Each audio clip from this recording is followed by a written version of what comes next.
पुरजोर समर्थन है। क्या सूर्य तपता है स्वयं के जलने के लिए? नहीं, सूर्य तपता है संपूर्ण ब्रह्मांड को ऊर्जा देने के लिए। क्या वृक्ष फल देता है स्वयं के बढ़ने के लिए? नहीं, वृक्ष फल देता है समाज को पोषक तत्व देने के लिए। उसी प्रकार क्या परिवार केवल व्यक्ति के लिए है? नहीं, परिवार एक ऐसी सामाजिक संस्था है जो संस्कृति की एक संवाहिका होती है।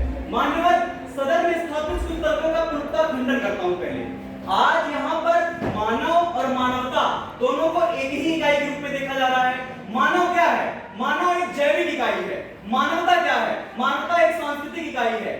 जब भी हम मानव की बात करते हैं, मानव तो पाषाण युग में भी था, लेकिन वहां मानवता नहीं थी। मानवता कैसी बनती? मानवता बनती समाज में। समाज में कुछ मूल तत्व आए, कुछ नैतिकता की बात आई, उस नैतिकता से समाज बनता और समाज से मानवता जैसी चीज आई। और यही मानवता जो होती है, वो जो मानवता के लक्ष्य है उसको पूर्ण करती है। अब जो पारिवारिक मूल्य होता है, पारिवारिक मूल्य सदैव, जैसे मैं एक छात्र हूँ, मैं किसी की हत्या कर देता हूँ, तो वो केवल मानव की हत्या नहीं है, वो संपूर्ण मानवता की हत्या है। और यहाँ पर कई वक्ताओं ने व्यक्तिगत इच्छाओं की बात की।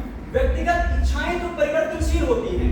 व्यक्ति आता है, मर जाता है, लेकिन जो पारिवारिक मूल्य होता है वो पीढ़ी दर पीढ़ी बदलता रहता है। और उस पारिवारिक मूल्य से जो पीढ़ी दर पीढ़ी बदलता रहता है, उसका हमेशा लक्ष्य मानवता का विकास करना होता है। तभी ये मानवता जैसी या मानव जैसी इकाई की आप बात कर रहे हैं, वो मानवता की रचना होने की वजह से उसका इकाई अस्तित्व बचा हुआ है। हम बात करते हैं, थोड़ा सा भारत के दर्शन की तरफ ले जाना चाहूंगा।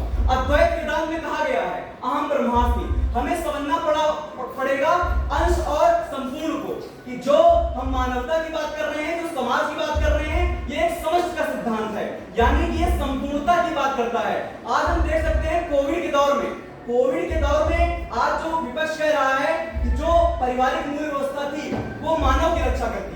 अगर वहां मानव की रक्षा करती तो मानवता जैसी जो व्यवस्था है उसका अस्तित्व वहीं खत्म हो जाना चाहिए था। लेकिन वहीं पर जब हम देखते हैं कि महाउपनिषद में अयम निजा परो व्यक्ति गणना लघु चेताम उदार चेता नाम तु वसुधैव कुटुंबकम, यानी कि पूरे वसुधा को एक परिवार समझा जाने लगा। जब पारिवारिक मूल्य व्यवस्था यही तो है कि जहां पर अपने कल्याण के ऊपर समाज के कल्याण को वरीयता दिया जाए, और समाज के कल्याण वरीयता देने की वजह से हम इतिहास से वर्तमान का एक उदाहरण दे सकते हैं कि किस प्रकार से मानवता जैसी जो इकाई है वहां पर बची हुई है। हम उदाहरण देना चाहेंगे रामचरितमानस में। वहां पर अगर मानव की पारिवारिक मूल्य क्या था? पारिवारिक मूल्य ने राजा राम को सिखाया कि आप स्वयं के ऊपर अपनी प्रजा को वरीयता दीजिए।